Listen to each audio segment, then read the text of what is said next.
बजरंगबली सेवा संघ या मार्फत हनुमान जयंती साजरी करण्यात आली। लक्ष्मण पागे चाल अंबोली अंधेरी पश्चिम या परिसरामध्ये बजरंगबली सेवा संघ संस्था मार्फत हनुमान जयंती साजरी करण्यात आलं। कार्यक्रमामध्ये नेता आणि कार्यकर्ता मोठ्या संख्येने उपस्थित होते। तसेच महाप्रसादाचा आयोजन देखील करण्यात आले होते।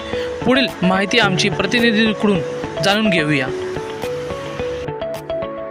नमस्कार, आम्ही मुंबईकर 24 तास मध्ये आपले स्वागत आहे। आज आपण पाहू शकतात अंबोली अंधेरी पश्चिम या ठिकाणी नवसाला पावणाऱ्या हनुमंताच्या मंदिरात आपण दर्शन घेण्यास आलो आहोत। हेच ते वडाचे झाड आहे जिथे हनुमंताने स्वप्नात मूर्तिकाराच्या स्वप्नात येऊन स्वतः सांगितले होते की इथे माझी स्थापना करा व माझी पूजा करा। आपण ज्यांनी स्थापना केली त्यांच्या परिवाराकडून प्रतिक्रिया जाणून घेऊ। हनुमान जयंती ज्यांनी स्थापना केली आहे मूर्तीची त्यांच्या परिवाराकडून आपण प्रतिक्रिया जाणून घेऊया। आपण पहिला त्यांच्या पत्नींकडून प्रतिक्रिया जाणून घेऊया। काय सांगाल तुम्ही, हनुमान जयंती तुम्ही साजरी करतात, कशी मूर्तीची स्थापना झाली, कशी हनुमान जयंतीची साजरी करण्याची सुरुवात झाली?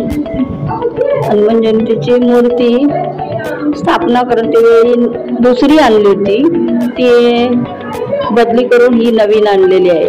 कारण त्यांनी स्वप्नामध्ये येऊन सांगितलं की ह्या मूर्तीचं मला तिकडे वडाच्या झाडाखाली स्थापना करायची आहे, म्हणून आम्ही दुसरी मूर्ती बदली करून आणली।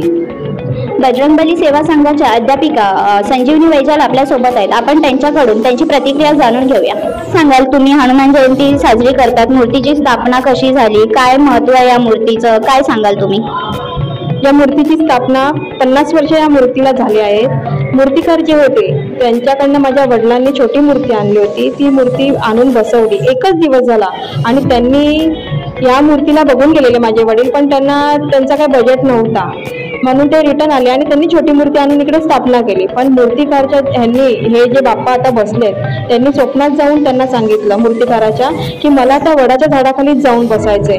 मग माझ्या वडिलांना ते सकाळी आले घाटकोपरवरनं मूर्तिकार आणि येऊन सांगितलं की मला वडाच्या झाडाखालीच नेऊन बसवायचंय।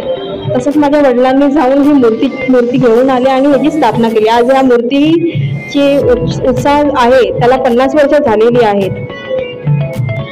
तुम्ही काय सांगाल, तुम्ही हनुमान जयंती साजरी करतात, या मूर्तीचं महत्त्व काय? आम्ही असं ऐकलंय की ही मूर्ती नवसाला पावणारी आहे।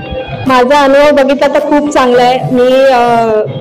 माझं लव्ह मॅरेज आहे आणि माझे वडील वगैरे आई वगैरे रेडी नव्हते या लग्नासाठी, तर मी नवस ठेवलेला की बिना चप्पलचा मी वर्षभर या देवळात यायची आणि ह्याची सेवा दररोज करायची। त्याच दरम्यान माझा नवस 1 वर्षाच्या आत पूर्ण झाला आणि माझं सुरळीत लग्न पार झालं।